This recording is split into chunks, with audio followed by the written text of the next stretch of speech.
Hi, everybody. I'm so glad that we could all get together today. I'm going to share my screen. I'm going to do it with sharing sound because there's a short video clip that I am going to share. Oh, wait, I think I'm sharing the wrong screen. It's a double monitor problem. All right, that should be the right one. Everybody can see the PowerPoint. All right, awesome. So my lecture today, or my presentation, is about using mini lecture in the classroom. And really and truly what we'll talk more about are some of the activities we can use instead of just getting up there and lecturing for a solid hour or an hour and 15 minutes. A lot of times, our students are coming from another class and they might be a little bit talked out. So we've been doing this a while. I've used some of the activities I use in my classroom. I've also pilfered from some of my colleagues, some of their best practice activities. And I also have a real passion for international students. I lived overseas in a couple of different places, so I understand not quite what it's like to be an international student in a country where maybe you don't speak the same language, but I do know how hard day-to-day life can be if you're overseas. Without further ado, start and we'll talk a little bit about attention span. So I don't know if any of you have ever seen this graphic. It's floated around Twitter, it's floated around all other kinds of social media, and it has the appropriate amount of direct instruction we should be giving our students. I did a little bit of digging into some of the scholarly research, and it did seem that some of this might be more anecdotal rather than backed by scholarship, but I did think that it was really useful because really and truly, I think we all probably agree, sitting there for 20 minutes listening to someone talk in a monotone voice, it's hard for any of us to pay attention. So having really engaging instruction where we are, having actual facial expressions, you can talk a little bit longer than this 15 to 18 minutes, but it's really useful for our UNIV students in particular to have shorter instruction time combined with some kind of practice. I think we all probably know learning styles is technically been debunked, right? They can't prove that with research. They've tried. However, you'll see a lot of students coming in saying, well, I'm a kinesthetic learner. I like to learn by doing. So even though it's not quite true, having students be able to practice some of the stuff we're teaching has been really useful, at least in my classroom. I think my colleagues would agree. UNIV students really benefit from having short lectures and activities. This can be a little bit challenging for us because we sometimes there's so many things we want them to know, right? There's so many things that are important to be successful. It's hard to chunk that into 10 minutes, but we can do multiples, right? And it's another thing that I found really interesting is that a lot of my students have really unintentionally built a habit of being distracted. And truthfully, I have as well. If I get an email, I usually stop what I'm doing and try to respond to it right away rather than wait until I finish the task at hand. I think our phones have made us all more easily distracted. So we can really help them practice their concentration and their focus, remind them that it's actually a skill you can build. You're not born with the ability to focus or not born with the ability to focus. We all can struggle with that at times and really improve on it. And again, I found that really being kind of overly animated sometimes helps my students because they kind of go off of my energy. So if I look really happy to be there, even on days when maybe I'm not, it really does show in their response to what I have to tell them. So I'm teaching an online class this summer, and one of the things I did early on was ask my students, would you rather have several videos around the 10-minute mark or one video around 30 minutes? And overwhelmingly, my students said they would happily watch several videos, but they would rather them be shorter times. And I think, in hindsight, students watch those 10-minute YouTube videos all the time, like it's nothing. But if you tell them to watch a 30-minute one, they're going to kind of have a little pushback to it. And I really did see that with my students. If you're worried about being able to really give as much information as you would like, you can also do the recorded lectures and post it on Blackboard. I found that students will happily watch a 10-minute video for homework rather than a 30-minute video, right? Something like that. And then infusing those questions and examples. So I share a lot of personal anecdotes with my students.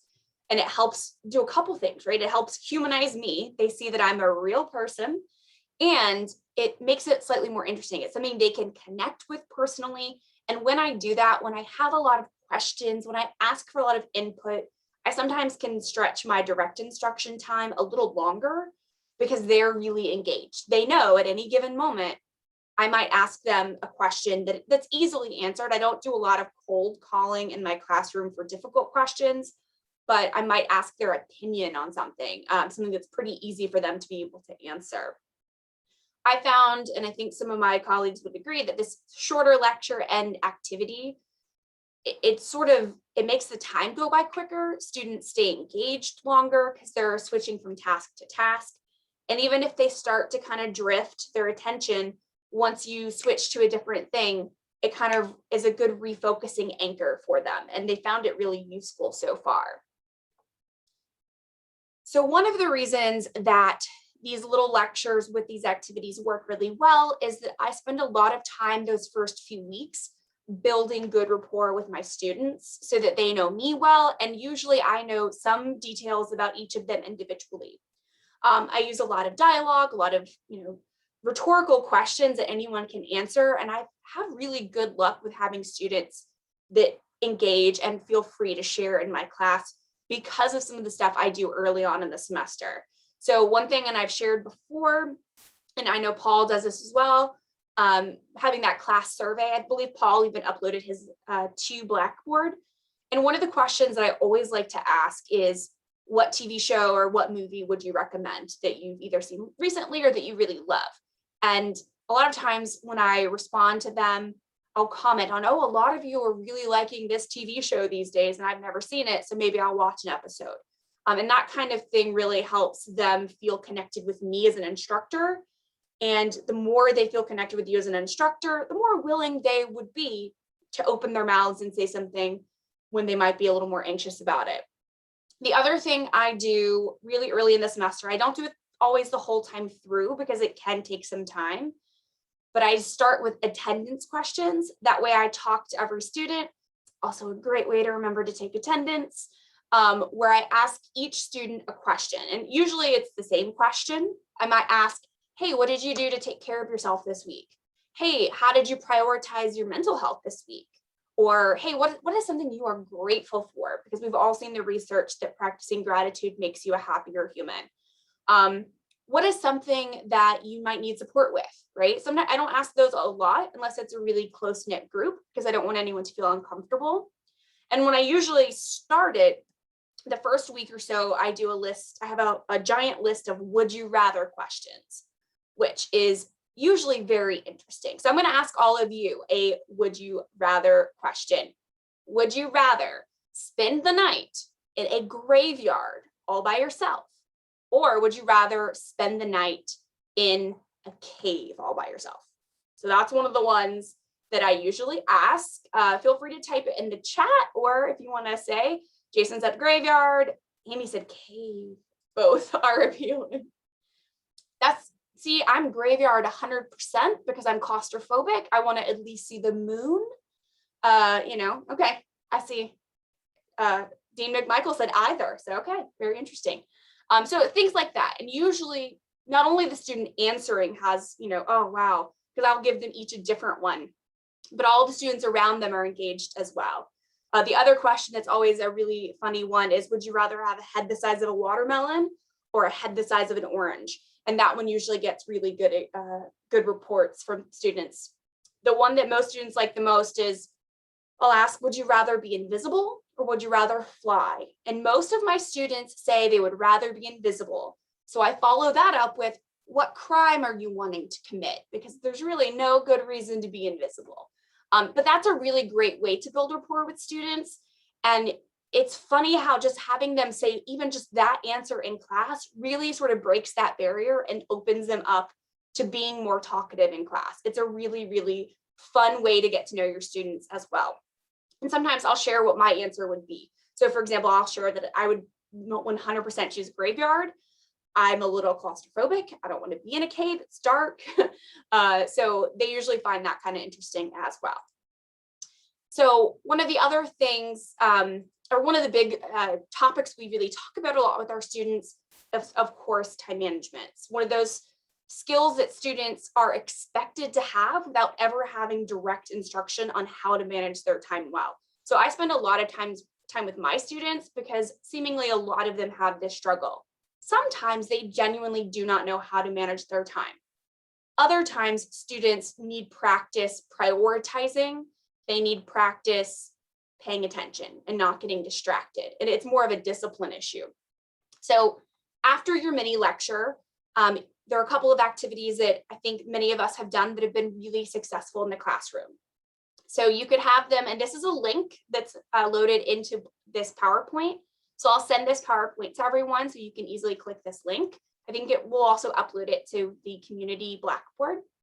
But you can go over to this website that looks like this and have students put in how many hours if they have a job, how much time do they spend driving to and from places every day, how much time do they spend exercising, eating, sleeping.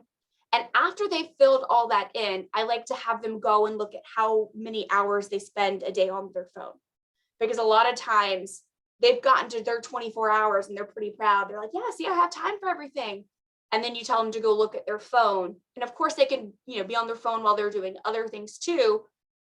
But usually, I had students last semester who 12 hours a day on their phone. 12 hours a day on their phone. I know they were taking classes, but still, that's a lot. Another activity that I really enjoy doing with my students is having them put in their fixed time in an hourly planner like this. So I try to explain to them right away that only put in time for things you can't really change easily, like work time, when you usually wake up and go to sleep. If you have standing commitments with your family, maybe you go to church every Sunday. Maybe you have, like I said, those class times or work hours. Put all that down and then see where you have those gaps. If you have a gap between your classes for an hour, that's a really great time to try to knock out an assignment rather than scroll Instagram for an hour, which is very easy to do. And so they start to see, some of them, oh, I actually have a lot more time than I thought I did. And they can figure out when might be a good time to actually schedule some study time. And I have them pull up their phone, usually put in reminders or alarms in their phone to help. And occasionally you might have a student who realizes, oh, I actually have less time than I thought. Maybe I shouldn't be taking 6 classes, or maybe I should, if possible, reduce my work hours, or maybe I don't need 2 jobs right now. So either way, even if it's more time or less time, it's been a very useful activity for students. Another thing I have them do is if they have a planner, which is something I actually require my students to have in my class. And I do know we have planners for UNIV students this fall. I have them write down all of their due dates, at least for our class. If not, bring in their syllabi for other classes and write those as well. Occasionally, I have them do it on a calendar page as well that they'll put up somewhere in their room. Because as I always tell my students, planners only work if you open them and actually look at the stuff. So helping them get used to that habit is sometimes more of a burden. And if a student knows they're not going to use a planner, having that calendar, I tell them I put mine above my light switch. So every time I go turn off a light, I see it. Because I tell them the horror story I had of when I was a student and I thought I had so much extra time one week. I was so happy. And then I turned that page and realized, oh, I have 5 assignments due this week, but I hadn't turned that page yet to see that next week ahead. So it's another way to help them see planning ahead is really useful. Another topic we talk about in UNIV is critical thinking. That's another one I know a lot of us spend a good bit of time on. I play a little game with students sometimes when I'm introducing this concept, and it's not the most academic game, but it is a fun opener to have them start to try to think a little deeper, maybe think outside the box. And the way it works is you put students in groups and you give them little pieces of paper that have different items on it. And they have 5 minutes as the boat is sinking to choose which 3 items as a group they would like to grab, hoping that this will help them be rescued or survive. And at the end, after everyone's done it, I usually, by the way, play like thunder clouds music and all the waves crashing. So it's a pretty fun activity and have a little timer up there. And at the end, we go through all of the different items, and every item is given a point, number point. So you have to have over a certain number of points to have survived. So students usually get really into this, and then they start trying to, argue with me and bargain. Oh, well, you have to have water. If the water really should have been worth more. And it's a nice way to at least introduce the topic, even if it's not the kind of critical thinking we might be wanting them to really be doing at the college level.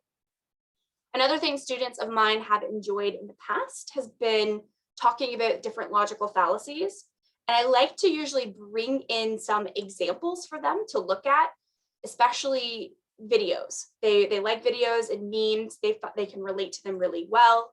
So here is one. I'll show you. It's 30 seconds, so it's really short. If it'll play. When your cable company keeps you on hold, you get angry. When you get angry, you go blow off steam. When you go blow off steam, accidents happen. When accidents happen, you get an eye patch. When you get an eye patch, people think you're tough. When people think you're tough, people want to see how tough. And when people want to see how tough, you wake up in a roadside ditch. Don't wake up in a roadside ditch. Get rid of cable and upgrade to DirecTV. Call 1-800-DIRECT. So any guesses as to which one that is? Oh, Jason got it right away. So sometimes I will talk about some of the different fallacies they might see and show some different videos. I used to have a list of them, and that's the only one I remembered right off the top of my head. But students really enjoy trying to select which one is which. So that's a good activity as well after you've talked about critical thinking. Sometimes I'll give my students an answer and say, well, if this is the answer, what's the question? And it is really surprising what sometimes they come up with that kind of prompt. They come up with things I would have never thought of, but that would definitely apply and have been really useful. Another thing I have done with critical thinking is to show my students Bloom's taxonomy. And so this is actually some of the stuff I used when I interviewed for this position in UNIV. I've used it every semester ever since because students have related to it so well. And I show how those levels of Bloom's also relate to, you kind of put them in Wi-Fi bars, right? How strong is your signal?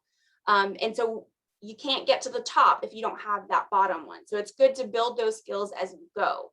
And it's also surprising how many students have never seen this before, even though a lot of their K-12 instruction was based off of Bloom's.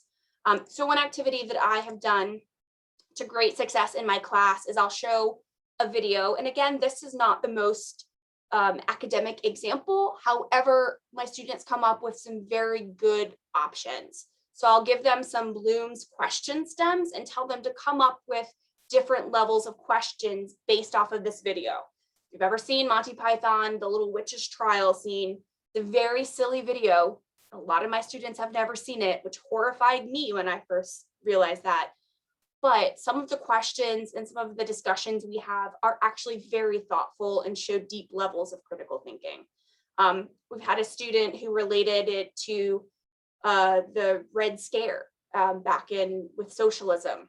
So it's been really useful and fun to watch students come up with things I might not have ever really thought of before. Another thing that I have done, and it's one of my goals to do more of this fall, is giving students more time, even in class, to explore on their own. So give them 5 or 10 minutes, have them come back as a class and share what they might have learned. So I actually have done a couple of things, and I've talked to some of my colleagues, and some of you I might actually send out an email and ask if you would like to contribute.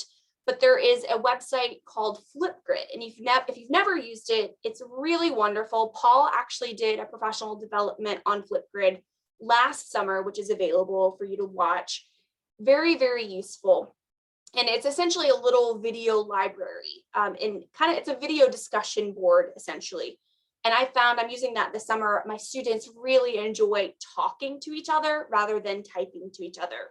You also get less of the, I agree with what you said, or I totally agree kind of comments that you sometimes get on discussion boards. So I've made one for time management and study tips. So the goal here is that we'll have quite a few of these time management tips from peer mentors, from advanced students, from UNIV faculty. Students can go watch any video that they want. They can select whichever ones they want. So you might say, oh, go watch 3 videos that look interesting to you, and then come back and tell me what's something that you learned. There will also be one with study tips. And I have talked to Christine down in the Learning Center, and she's actually going to have her tutors make some videos for students as well. And this will be really useful for students in UNIV because a lot of them feel very uncomfortable or anxious going to the tutoring center to get help. So this will kind of break down, hopefully, that barrier where they'll be more familiar with, oh, that was the really friendly tutor I saw on that, on the Flipgrid board.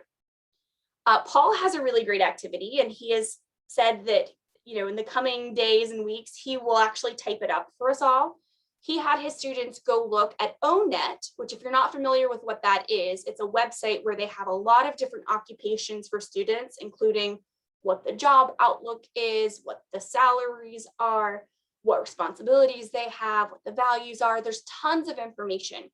And one of the things they have listed there are the qualifications. So Paul had his students, if I'm saying this correctly, Paul, feel free to interrupt.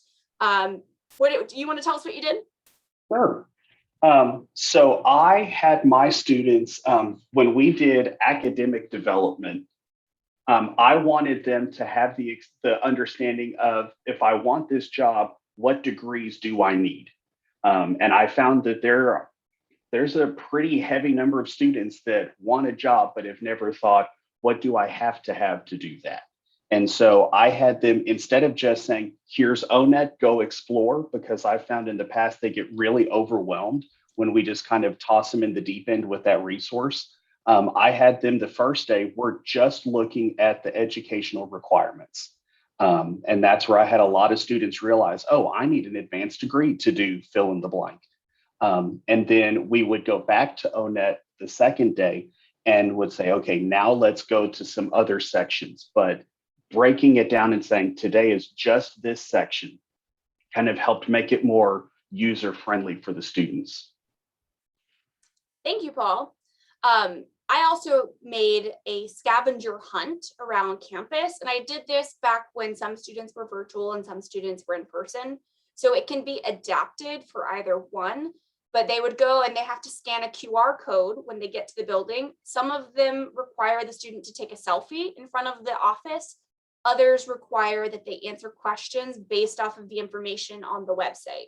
So that was really useful for students as well, to not only go and see where these offices were, but to actually go ahead and find out, well, how do I make an appointment with the counseling center if I need to make an appointment, rather than when they might be in crisis and feel too overwhelmed to reach out in that way. Now they already know how to do that. And they have a document where they can easily scan the QR code and quickly get to where they need to make an appointment. I did not tell Neil I was using his resume example, but in our very first semester, Neil had a great idea for having students build the resume they plan to have when they graduate. So not so much focusing on what they have done now, but what do they want to have done when they're going off and applying for those career positions. And I love that idea because now that we have the EEEC as well, they can start working in their service learning projects. They can work in any kind of experiential education that they have. One of my students from fall 2020 used her service learning project to get a job with the Veteran Center on campus. So these are really useful projects that students are doing.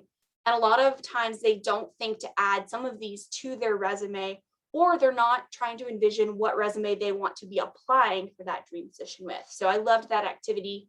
And I had students do that in some previous classes, and they really enjoyed it. There was also a diversity assignment that Michael created where students go read the EJI report in different sections, and they have things to consider, questions, problems. There are all sorts of interesting things where after reading this and exploring the ideas that are in this report, now they can choose which ones they want to really engage with and develop further. So that's a really good one too, where you can have students start to do that in class. I know sometimes we feel, well, students can do that out of class. I don't want to waste instructional time doing that with them. But it's really useful to have them with you while they're doing stuff like that. Another activity that I didn't mention on here in preparing for the midterm, I have my students look at their 4-year plan. So they go find their degree plan and they look at semesters and try to consider when they might want to take certain classes. And students struggle with this. This is not a skill that they come in having. And so being in the room with them while they're trying to determine, wait, so this has a prerequisite. It says I have to take this first. So how do I relate this with this semester? It's really useful to have guidance, because I'll tell you, even in my online class, I've had more students email because they just don't understand, or they're feeling concerned that they're not getting it. So being with them, there's use in that. Even if you use it, the last 10 minutes of class to help them get started before they leave, it can be very useful. Yes, Amy. Sorry to interrupt. I just wanted to share, these are so awesome. And these resources, as Heather said, will be uploaded in Blackboard. But the great thing is, for those of you who are teaching a specialized or themed section, you can create your own utilizing these strategies based around nursing, liberal arts, social sciences, STEM, education. Just, you can apply the strategy and create as you wish. Thank you. I just started looking at some of the chat as well, and I see Dean McMichael said that Monty Python has a great deal of historical accuracy. I'd hope. Terry Jones, I think, at least was a historian, and yes, obviously made of wood. One more activity that it's a really good one for students to do, and I've only managed to do it once because I didn't want to do it during fall 2020 when I didn't have everyone in the class. I mean, I think we've all gone to classes in our experience and had a teacher just read the syllabus to us, and how boring that is. I mean, it's useful information, but I can read a syllabus on my own, and I usually have before I've gone in. So I usually require my students read the syllabus before they come to class, and I'll give them syllabus scenarios. So sometimes in groups, sometimes individually, I'll give them a situation that might happen in class. And when they look at those situations, they have to come up with what action should they take, what would be suitable based on our syllabus and our class. So it might be something very simple, like, I have a question about this. What should I do? I got a student email the other day, bless her heart. All it said was, "Dear Professor Adams, I have a question. Sincerely, student name." She didn't mention the question. I have some email policy specifics in my syllabus, actually. So a syllabus scenario of how would you write an email to your professor about this? Always a good idea. And I find that having an objective when they're reading the syllabus too is very helpful. And then I have students share. Students usually get more out of what's in your syllabus when that happens than they would if you just go up there and read your syllabus to them. At least in my opinion, that's what's worked really well for me. So now I'm going to kind of switch over to talking about international students. So I wanted to open the floor for a moment and see if anyone else had any great activities that they wanted to share that would be good for using a mini lecture and then having an activity. And you can unmute yourself. You can just type in the chat. Anybody? When in teaching nursing, haven't really, I guess, done a mini lecture before, as you would call it, but I've utilized a lot of embedded polling in my classes, like polls, etc., and Kaltura and stuff. And I found that to be to keep students interacting and being involved in the class as well. If they don't want to speak out, or they feel like they may be embarrassed or don't want to give the answer aloud, I found that a good way also to get responses. Yeah, Paul uses that too, don't you, Paul? Yep. Yeah, I use Poll Everywhere because it's an add-on in Google Slides, and I usually will set a lot of mine to private so that students can just put some answers up there on the board, and we have great conversations based on the stuff that they put in for the open-ended questions. That's great. I use Google Forms in a similar way, where I'll put up a Google form, and that way students can type a little bit, and then we'll share answers, and they can do that anonymously as well. So that's really useful. Anybody else have anything they'd like to share? So I've done one, not here, but I've done it at another campus where I take the students out on sort of a walking tour of campus. But the idea is that we're stranded on an island, and what of the plants on campus can you eat to survive, or at least eat more than once to survive?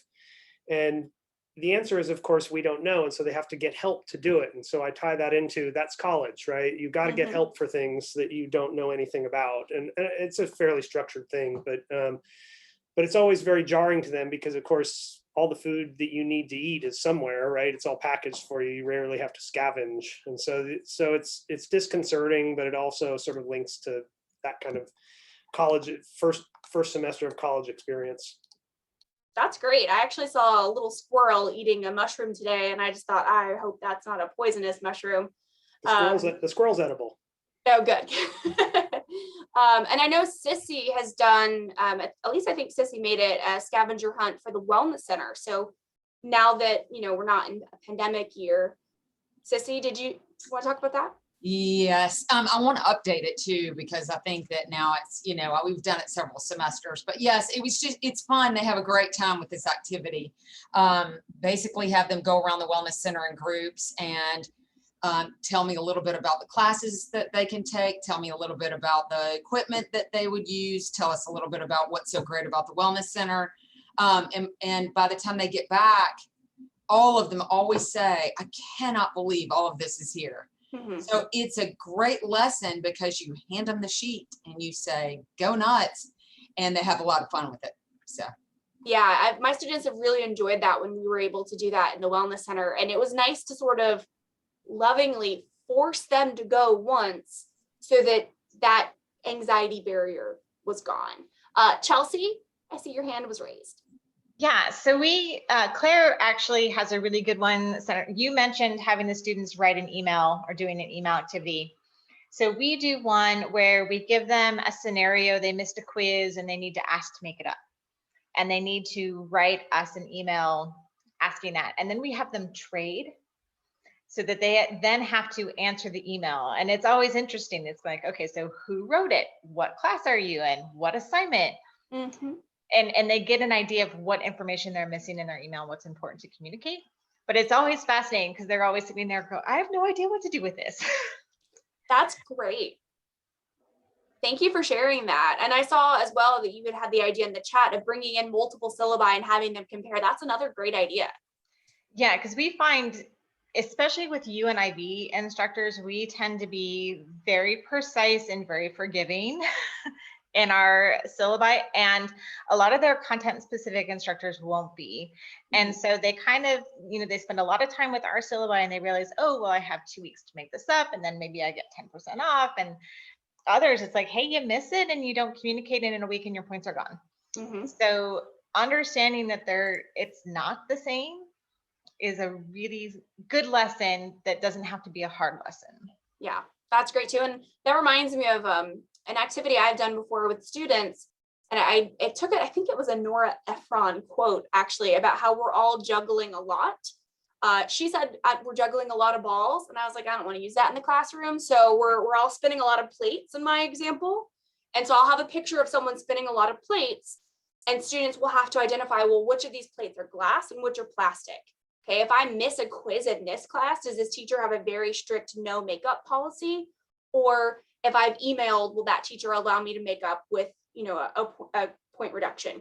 Does this teacher not allow any late papers whatsoever? Does this teacher take off 5 points for every day that they're late? And we talk about how you have to sometimes prioritize, especially if you're working, especially if you have a family or if you're a non-traditional student. So that's another one that you just reminded me of. Anyone else have something they'd like to share?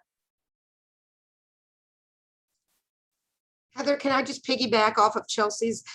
Elizabeth Burrows has a great activity where she has the students email or contact 3 different people. One is a peer, all about going on a trip and they have to take off some time from school. So they can email or text their peer, message their professor, and then they have to ask for permission from their parent. So in other words, it also shows them it's okay. There are times when, certain language and certain contacting people in a certain way is okay, and other times it's not. So just want to say. Thank you, Amy. So, and I think all of this conversation really leads to how useful this community Blackboard is going to be. So we all have these great ideas and really can benefit from each other. I mean, look, I stole ideas from Neil, Michael, and Paul just for this slide. So if you have these great ideas, I mean, I haven't done it just yet. It's on my list for this week. I'm going to take some time and write some of these down so that I can share them. I also do a really fun activity with memory. Students think their short-term memory is longer than it is. And if you give them phone numbers to try to memorize, you quickly see that it's not, they can't remember as many as they thought they could. So those kinds of things are just really useful. I'll also mention that I've talked to some of my colleagues in the UNIV department, and we are going to work together to create Kahoot quizzes for each chapter of the textbook by the end of the summer. So if you've never used Kahoot, it's very fun, it's very interactive. Students can be in teams together, and we'll do a little tutorial for that. But all of those will be available to you for each chapter. I wouldn't recommend doing every chapter, but they're really fun little reading quizzes because you could also do some instruction, do some lecturing right after a question is answered. So those are all really good. So we're going to switch gears a little bit to talk about international students in the last few minutes I have here. I have a really soft spot for international students because like I said, I've lived abroad myself. And I remember how some of the things I didn't expect to be stressful for me caused the most stress.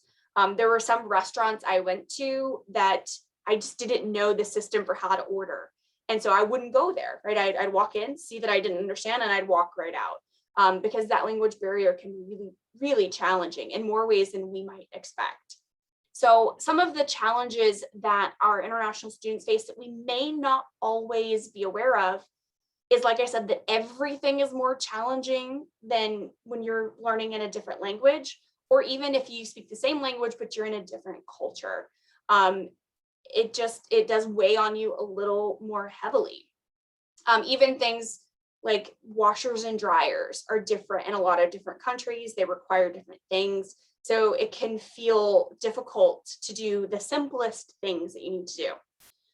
Another thing that I hope we are all mindful of, and I think we are, is that a lot of our international students, especially if English is their second language, if they're multilingual, they've had experiences most likely where people have gotten very frustrated with them if they have not understood something initially. So this sometimes makes them a little hesitant to ask for clarification because it maybe hasn't been received well in the past. And a lot of times that's because we're using maybe colloquial language or we're speaking too quickly. And even when they ask us one more time, maybe we don't actually slow down. Maybe we say it again as quickly as before, and they may not feel comfortable asking a second time. It's also worth mentioning that COVID has really provided a lot more challenges for our international students. One, they can't go home as easily. So I know last spring, spring 2020, quite a few of my international students were stuck here. They weren't able to go home for the summer the way that they had planned. Or it was more difficult and more expensive to go due to having to quarantine and things like that. Additionally, masks have been a huge barrier for international students. Not being able to see people's mouths when they talk is a huge challenge. So my experience is mostly with Korean students because I lived in South Korea, but there's some letters that are very similar in sound, and the way that you can determine which one someone is saying is by watching their mouth movement, seeing if their tongue is up or down when they speak. And that's how they can sometimes determine what word you're actually saying. And then, of course, I think we're all aware, I hope we all are, of some of the racism and the xenophobia that has popped up around COVID. Paul and I were speaking this afternoon of some of our students that we had in spring 2020, of course, when we abruptly went online, that we had some students from Asian countries who stopped coming to class because they were afraid they might cough in public. So there's a huge stigma, and a lot of our students are suffering because of that. So helping them feel really connected in the class and making sure they feel comfortable is going to be something very important as we move forward. And also, a lot of international students, of course, this is a generalization, but many of them may feel ashamed coming to ask for help. Different cultures have different stigmas regarding needing assistance, and having to ask for help in another country where you're not even sure where to go can be really, really challenging. And one thing I didn't mention here, and again, this is specifically my experience with South Korean schools, a lot of those students, the high school is very intense. And when they get to college, that's sort of their break, their well-earned break after a very intense season of testing into a good high school, because that's how they do a lot of that. And then all of the rigorous amounts of work they do in high school, not even accounting for the fact that many of them go to after school, something called academy, where some of my students went from 4 p.m. until 10 p.m. every single day. So they're coming sometimes here for the first time, really with freedom for the first time and fewer commitments. And it can be difficult to manage that as well. So that's just something I thought I didn't know before I lived there about Korean students.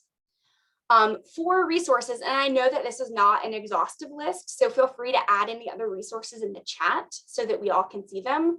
But one thing is to really learn how to pronounce your students' names. And goes for all students, right? Not just international students.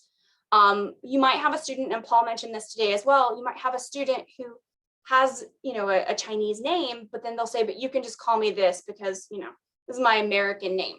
And sometimes asking that student, which name would you prefer that I call you?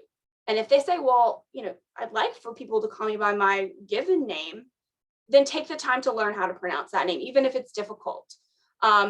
Sometimes students get very excited to pick an American name. A lot of my students in Korea were very excited to pick names and chose American names after their favorite authors or their favorite TV stars.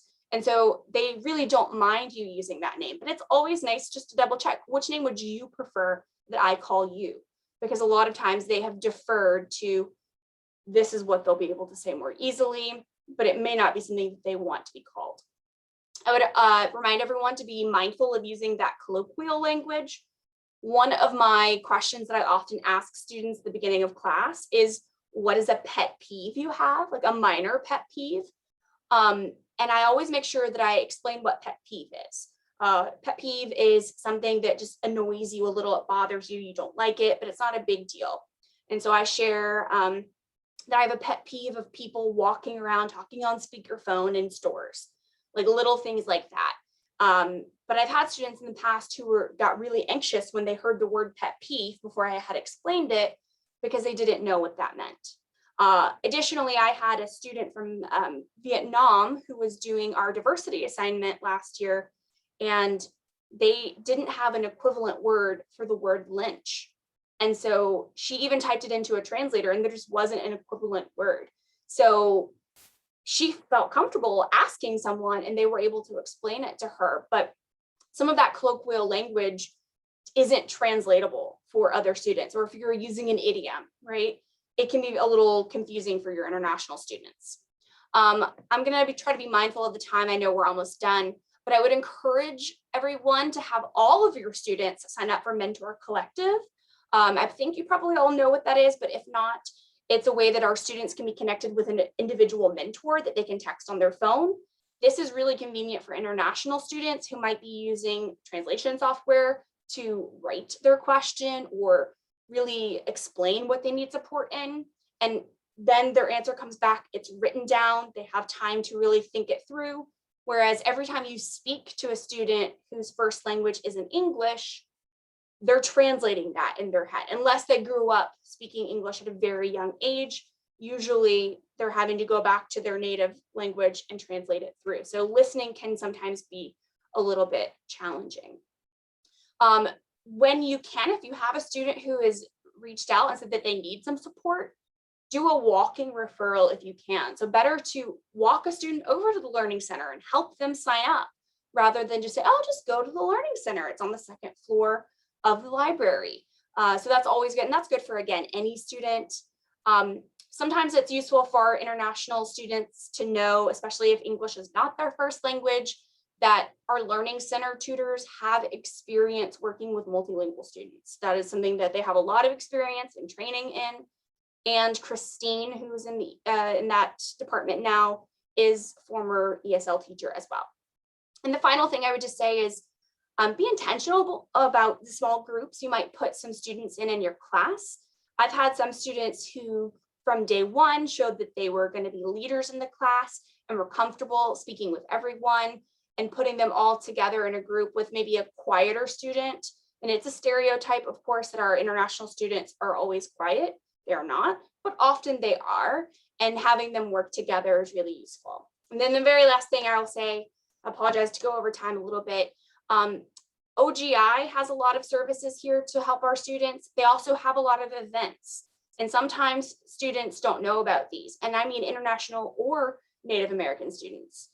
So we want to, and I mean like native to America, let them know about these events where they can have some of those cross-cultural connections and learn about other cultures. And there's just a lot of really good opportunity for all of our students there as well. So sorry, I talked a little longer than I expected. Does anyone have any questions?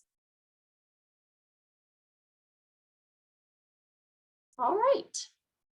Well, I am available if anyone has any questions. Amy, I don't know if you wanted to say anything to sign us off here. I'll just say that this has been recorded and I'll upload this to the YouTube channel, which should be completed by later this afternoon or first thing tomorrow. I emailed everyone the link to the channel last week. If you didn't get it or would like it again, please let me know. I'll be happy to send it. Thank you, Heather, so much, and everybody for participating and sharing some great strategies. Thank you.